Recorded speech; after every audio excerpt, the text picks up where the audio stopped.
ಬೆಳಗಾವಿಯಲ್ಲಿ ಕಾರ್ ಚಾಲಕನ ಮೇಲೆ ಪೊಲೀಸರ ಹಲ್ಲೆ ಖಂಡಿಸಿ ಕರ್ನಾಟಕ ಚಾಲಕರ ಒಕ್ಕೂಟದಿಂದ ಪ್ರತಿಭಟನೆ. ಬೆಳಗಾವಿಯಲ್ಲಿ ಕಾರ್ ಚಾಲಕನ ಮೇಲೆ ಪೊಲೀಸರ ಹಲ್ಲೆ ಖಂಡಿಸಿ ಕರ್ನಾಟಕ ಚಾಲಕರ ಒಕ್ಕೂಟದಿಂದ ಪ್ರತಿಭಟನೆ. ನೋ ಪಾರ್ಕಿಂಗ್ನಲ್ಲಿ ಕಾರ್ ನಿಲ್ಲಿಸಿದ್ದಕ್ಕೆ ಚಾಲಕನ ಮೇಲೆ ಹಲ್ಲೆ ಆಗಿದೆ. ಸವದತ್ತಿ ತಾಲೂಕಿನ ಜೋಗುಳಬಾವಿ ಹತ್ತಿರ ನಡೆದಿದ್ದಂತಹ ಘಟನೆ ಇದು. ಶ್ರೀ ರೇಣುಕಾ ಯಲ್ಲಮ್ಮನ ದರ್ಶನಕ್ಕೆ ಬಂದಿದ್ದ ಕಾರ್ ಚಾಲಕ ಕಾರ್ ಪಾರ್ಕಿಂಗ್ ಮಾಡಿದ ಜಾಗದಲ್ಲಿ ನೋ ಪಾರ್ಕಿಂಗ್ ಫಲಕ ಇರಲಿಲ್ಲ. ಆದ್ರೆ ಇದು ನೋ ಪಾರ್ಕಿಂಗ್ ಸ್ಥಳ ಎಂದು ಪೊಲೀಸರು ತಗಾದೆಯನ್ನ ತೆಗೆದಿದ್ದಾರೆ. ಕಾರ್ ಚಾಲಕನಿಗೆ ಅವಾಚ್ಯ ಶಬ್ದಗಳಿಂದ ನಿಂದಿಸಿ ಪೊಲೀಸರು ಹಲ್ಲೆಯನ್ನ ಮಾಡಿದ್ದಾರೆ. ಬೆಳಗಾವಿಯ ಚೆನ್ನಮ್ಮ ವೃತ್ತದಲ್ಲಿ ಕಾರ್ ಚಾಲಕರ ಆಕ್ರೋಶ ಸ್ಫೋಟವಾಗಿರುವಂಥದ್ದು. ಸಿಪಿಐ ಪಿಎಸ್ಐ ಕಾನ್ಸ್ಟೇಬಲ್ ಸೇರಿ ಹಲ್ಲೆ ಮಾಡಿದವರ ವಿರುದ್ಧ ಕ್ರಮಕ್ಕೆ ಇದೀಗ ಆಗ್ರಹ ಕೇಳಿ ಬರ್ತಾ ಇದೆ. ಬೆಳಗಾವಿಯಲ್ಲಿ ಕಾರ್ ಚಾಲಕನ ಮೇಲೆ ಪೊಲೀಸರ ಹಲ್ಲೆ ಆಗಿರುವಂಥದ್ದು. ಹಲ್ಲೆಯನ್ನ ಖಂಡಿಸಿ ಇದೀಗ ಕರ್ನಾಟಕ ಚಾಲಕರ ಒಕ್ಕೂಟದಿಂದ ಪ್ರತಿಭಟನೆ. ನೋ ಪಾರ್ಕಿಂಗ್ನಲ್ಲಿ ಕಾರನ್ನ ನಿಲ್ಲಿಸುತ್ತಾರೆ, ಚಾಲಕನ ಮೇಲೆ ಹಲ್ಲೆಯನ್ನ ಮಾಡ್ತಾರೆ. ಸವದತ್ತಿ ತಾಲೂಕಿನ ಜೋಗುಳಬಾವಿ ಹತ್ತಿರ ನಡೆದಿರುವಂತಹ ಘಟನೆ ನಾವು ಗಮನಿಸ್ತಾ ಇದೀವಿ. ಯಾವ ರೀತಿಯಾಗಿ ಹಲ್ಲೆಗೆ ಅಲ್ಲಿ ಹಲ್ಲೆಯನ್ನ ಮಾಡ್ತಾ ಇದ್ದಾರೆ ಪೊಲೀಸರು ಅಂತ.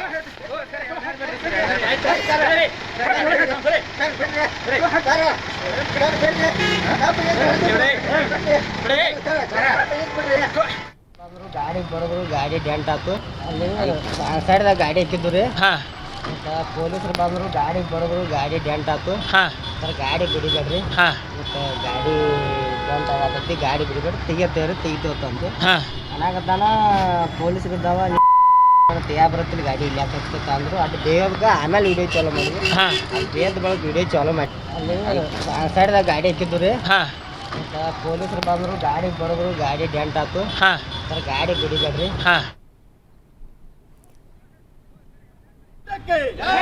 ಕರ್ನಾಟಕ ಚಾಲಕರ ಒಕ್ಕೂಟಕ್ಕೆ ಡ್ರೈವರ್ಗಳ ಮೇಲೆ ಆಗುತ್ತಿರುವಂತ ಅನ್ಯಾಯವನ್ನು ಎಲ್ಲಿವರೆಗೆ ನಾವು ಸಹಿಸಿಕೊಂಡು ಹೋಗಬೇಕು.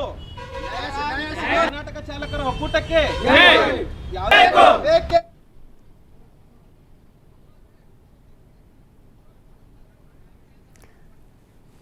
ಇವ್ರೇನ್ ಪೊಲೀಸರ ಅಥವಾ ಗುಂಡಾಗಳ ರೌಡಿಗಳ ಅರ್ಥ ಆಗ್ತಿಲ್ಲ ನನಗೆ. ನಿಮ್ಗೆ ಯಾರೇ ಈ ತರ ರೈಟ್ಸ್ ಕೊಟ್ಟಿರೋದು ಒಬ್ಬ ಸಾರ್ವಜನಿಕರ ಮೇಲೆ ಈ ರೀತಿಯಾಗಿ ನಿಮ್ಗೆ ನಡೆದುಕೊಳ್ಳೋದಕ್ಕೆ? ಅಟ್ಲೀಸ್ಟ್ ನಿಮಗೆ ಕಾನೂನಲ್ಲಿ ಈ ಒಂದು ನಿಯಮ ಇದೆಯಾ, ಇದೊಂದು ರೂಲ್ಸ್ ಇದೆಯಾ ನಿಮಗೆ ಸಾರ್ವಜನಿಕರಲ್ಲಿ ಈ ರೀತಿಯಾಗಿ ನಡೆದುಕೊಳ್ಳೋದಕ್ಕೆ? ಅಲ್ಲಿ ಪಾರ್ಕಿಂಗ್ ಮಾಡಿದ್ದಾರೆ ಹೇಳಬೇಕು, ನೀವು ಅಲ್ಲಿ ನೋ ಪಾರ್ಕಿಂಗ್ ಬೋರ್ಡು ಸಹಿತ ಹಾಕಿಲ್ಲ. ಈಗ ಏನು ನೀವು ಅಲ್ಲಿ ಫಲಕ ಹಾಕಿಲ್ಲ, ಏನು ಅಲ್ಲಿ ನೋ ಪಾರ್ಕಿಂಗ್ ಜಾಗ ಅಂತ ಏನು ಕೊಟ್ಟಿಲ್ಲ ಅಂತ ಅಂದ್ರೆ ಅಲ್ಲಿ ಹೋಗಿ ಅಲ್ಲಿ ಗಾಡಿಯಲ್ಲಿ ವಾಹನವನ್ನ ಅಲ್ಲಿ ಪಾರ್ಕ್ ಮಾಡಿದ್ದಾರೆ. ಅದನ್ನ ಸರಿಯಾದ ರೀತಿಯಲ್ಲಿ ಹೇಳುವಂತ ಕ್ರಮ ಇರುತ್ತೆ. ನಿಮಗೆ ಯಾರು ಈ ರೀತಿಯಾಗಿ ಒಬ್ಬ ಸಾರ್ವಜನಿಕ ಒಬ್ಬನ ಮೇಲೆ ಈ ರೀತಿಯಾಗಿ ನಡೆದುಕೊಳ್ಳೋದಕ್ಕೆ ನಿಮಗೆ ಅಲ್ಲಿ ರೈಟ್ಸ್ ಅನ್ನ ಕೊಟ್ಟವ್ರು ಯಾರು? ಕಾನೂನಲ್ಲಿ ಇದೆಯಾ ಈ ರೀತಿಯಾಗಿ ನಡೆದುಕೊಳ್ಳಿ ಅಂತ? ಒಳ್ಳೆ ಗುಂಡಾಗಳ ರೀತಿಯಲ್ಲಿ ನಡ್ಕೊಳ್ತಾ ಇದ್ದೀರಾ. ಅಲ್ಲಿ ಬಟ್ಟೆಯನ್ನ ಅಲ್ಲಿ ಎಳೆಯುವಂಥದ್ದು, ಆ ರೀತಿಯಾಗಿ ಈ ರೀತಿಯಾಗಿ ಇದನ್ನೆಲ್ಲ ನಾವು ರೌಡಿಗಳು ಗುಂಡಾಗಳು ಒಂದು ಹೊಡೆದಾಡ್ಕೊಳ್ತಿರ್ತಾರಲ್ಲ, ಅಲ್ಲಿ ನೋಡ್ತೀವಿ ನಾವು ಇದನ್ನ. ನಿಮ್ಗೆ ಯಾರು ಇದನ್ನ ಹೇಳೋರು ಕೇಳೋರು ಯಾರಿಲ್ವಾ? ಹಾಗಾದ್ರೆ ಸರ್ಕಾರ ಇತ್ತ ಗಮನ ಹರಿಸ್ಬೇಕು. ಯಾಕಂದ್ರೆ ಈ ರೀತಿಯಾಗಿ ಅಧಿಕಾರಿಗಳೇ ಹೀಗೆ ಮಾಡಿಬಿಟ್ರೆ ಇದನ್ನ ನೋಡಿದಂಥ ಉಳಿದವರು ಇನ್ನೂ ಕೂಡ ಇದನ್ನ ಕಲ್ತ್ಕೋಬೇಕು ಅಲ್ವಾ? ನಿಮ್ಮ ಈ ಒಂದು ವರ್ತನೆಯನ್ನ.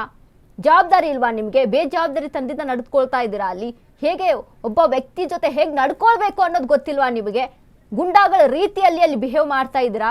ಇದೆಷ್ಟು ಮಟ್ಟಿಗೆ ಸರಿ? ನಿಮ್ಮ ವಿಡಿಯೋನ ನೀವೇ ನೋಡಿ ಒಂದ್ಸತಿ ಅನ್ಸುತ್ತೆ ನಿಮಗೆ.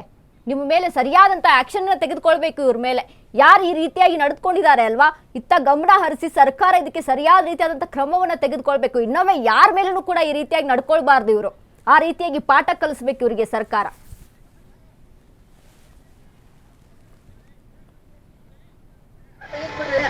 ದೇವಸ್ಥಾನ ಬಂದು ಮತ್ತೆ ಇಲ್ಲಿ ಮತ್ತೆ ಪೊಲೀಸರ ಜೊತೆ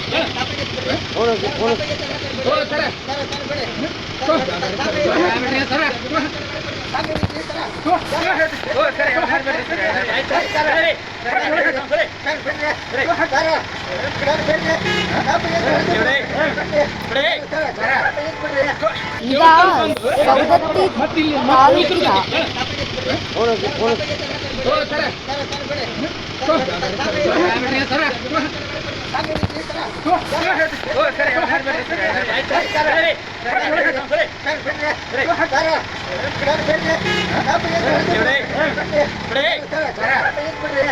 ದೇವಸ್ಥಾನ ಬಂದು ಮತ್ತೆ ಇಲ್ಲಿ ಮತ್ತೆ ಪೊಲೀಸರ ಜೊತೆ ಓ ಸರ